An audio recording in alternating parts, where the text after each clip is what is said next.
It's a warm summer evening, and it's still light outside, even though it's 7 o'clock. But we get the chance to sit in here and to hear an amazing musician at the start of his career. I said in church this morning, but for those of you who aren't here, Curtis Institute of Music accepts students from all around the world. And they tend to get the very best of the best because they have incredible teachers and an elite group of alumni from it, and the entire tuition and fees of the school are completely covered by the endowment of the school. So it's very difficult to get in. And out of the entire world, there was one student admitted to the most recent class of organ performance, which starts this fall, and that's Ted Babbitt. He's about to come and he will play for us, and I know we will be delighted by his music. For me, this is a very personally wonderful connection to have made because many of the people that he has played for and the teacher that he goes to study with were students of my father. So he is my father's grad student as of this fall, and I'm delighted by that myself, and will sit somewhere where nobody can watch me weep. Organ music, when it is played at the level that we're going to hear tonight, is thrilling, and especially some of the more modern and adventurous composers find things in the instruments, such as we heard in the postlude today, that we don't ordinarily think of as being a part of classical music, and so I am delighted to be here with you all listening, and I hope that we can give a warm welcome to Ted Babbitt.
concert that Mendelssohn put on in 1840 that helped to reignite interest in organ music.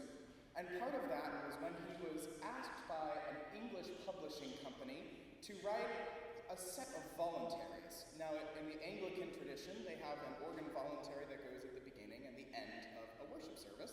We would call them a prelude or postlude here in America. Mendelssohn had not a single clue what that meant. So he wrote these instead.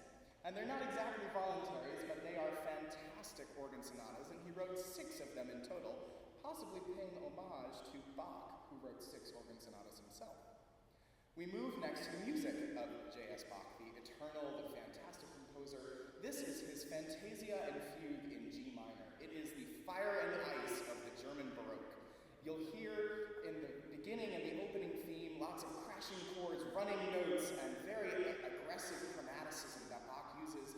And then to contrast it, you'll hear a very quiet and calm and subdued theme. These two fight for a little bit until they're combined at the end, and they're not exactly happy about that. And they kind of duke it out until the end, and then we get to the fugue. The fugue is where you have a musical subject, and then it gets passed along through different voices, as if you almost had a choir. In this fugue, there are 4 voices that pass it along, and so you'll hear 4 different voices who take turns imitating one another, and we have an almost devilish dance that Bach has written. He really pushes the bounds of pedal technique. It was said that Bach could do things with his feet that other organists could only dream of doing with their hands, and this piece is a real testament to that. It's always a thrill to get to play, so here we go, Bach's Fantasia and Fugue in G minor.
sets of variations on very well-known tunes at the time.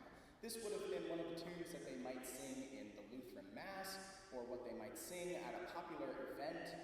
It would be as if I were to improvise variations on Holy, Holy, Holy, one of our favorite hymns of the faith.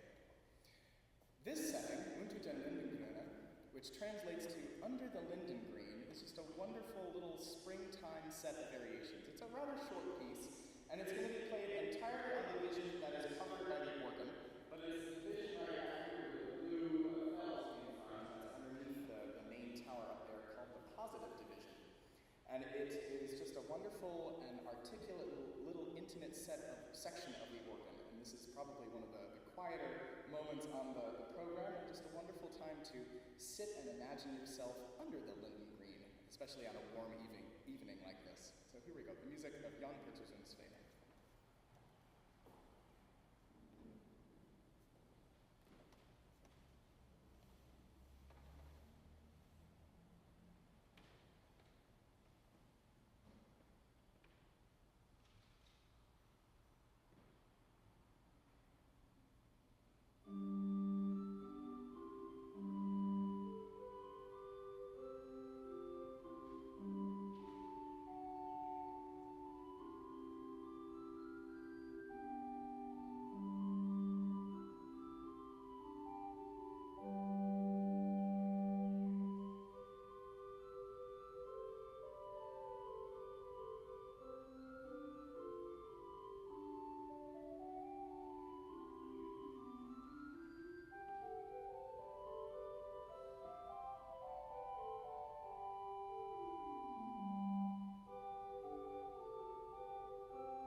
like a symphony orchestra, symphonically.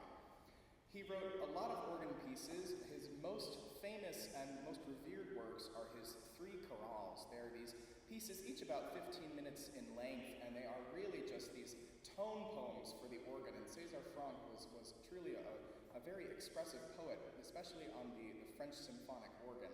This piece is considered his unofficial 4th chorale.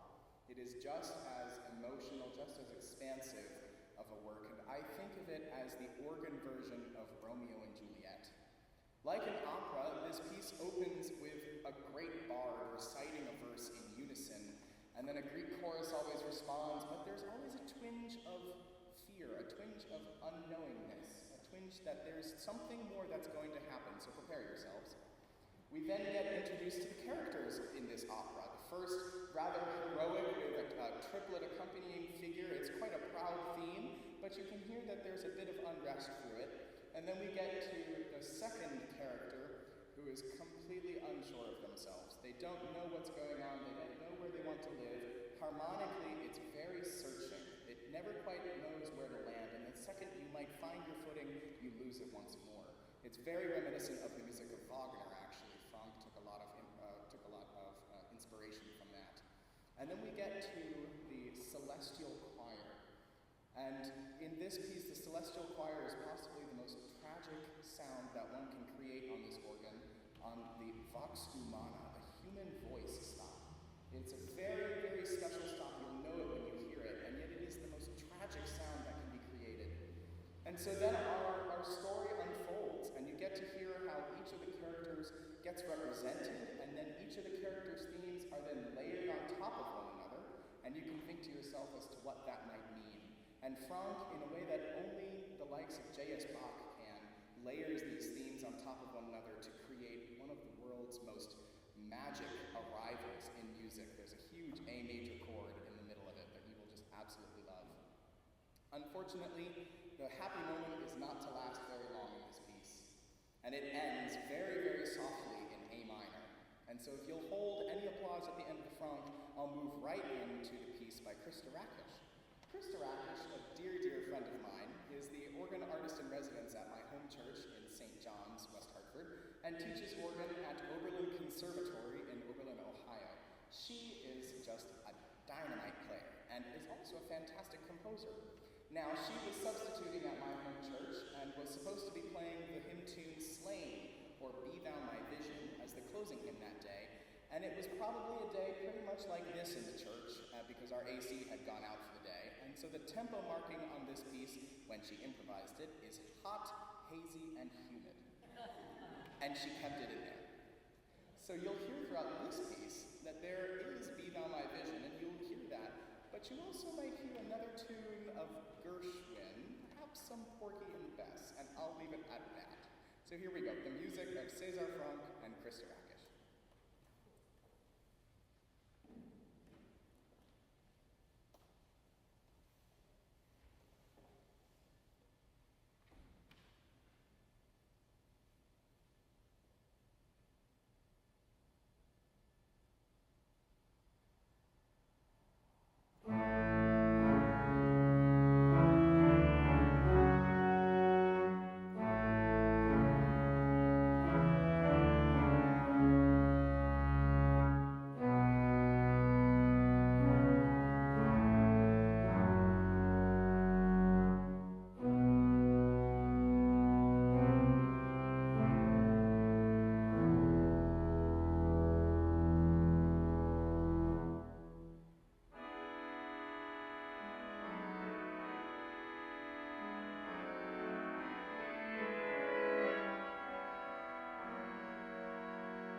fantastic organ in this beautiful space. My gosh, what an honor it is to get to play for you all tonight.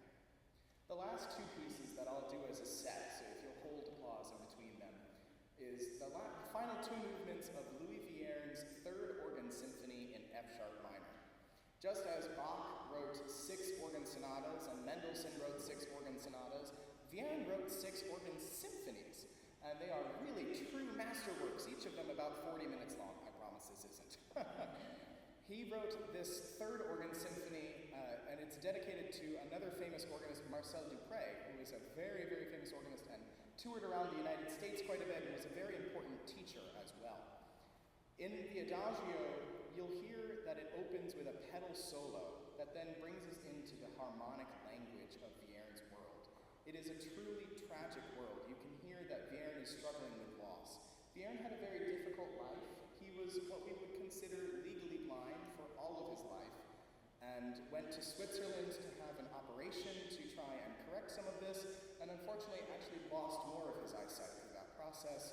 While he was in Switzerland, he fell in a ditch and broke his leg, which as an organist was quite a setback. There was no elevator to get to the loft of Notre Dame, to get to the organ.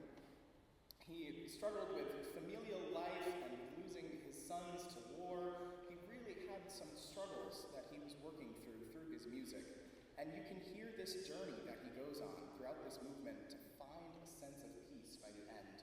It opens into a tragic land of B minor, and yet at the end we end happily in B major. And then we'll move to the finale, the terrifying toccata. It has a lot of snarl at the beginning, and the organ will almost bark at you through a rapid open and closing of these sort of gas pedal-looking things up here. You'll hear it, I promise. And yet we also get to hear an aggravated Vierne find a sense of happiness, and that really frustrated theme that we get at the beginning turns into fireworks by the end of the piece. It's a thrill to get to play for you all, and it sounds really good on this organ. It plays itself, I promise. Oh my goodness, well, it has been such an honor to get to play for you all tonight. Thank you so much for being here. It is just a thrill to get to play for you. Here we go, the last two movements of Viern's Third Organ Symphony.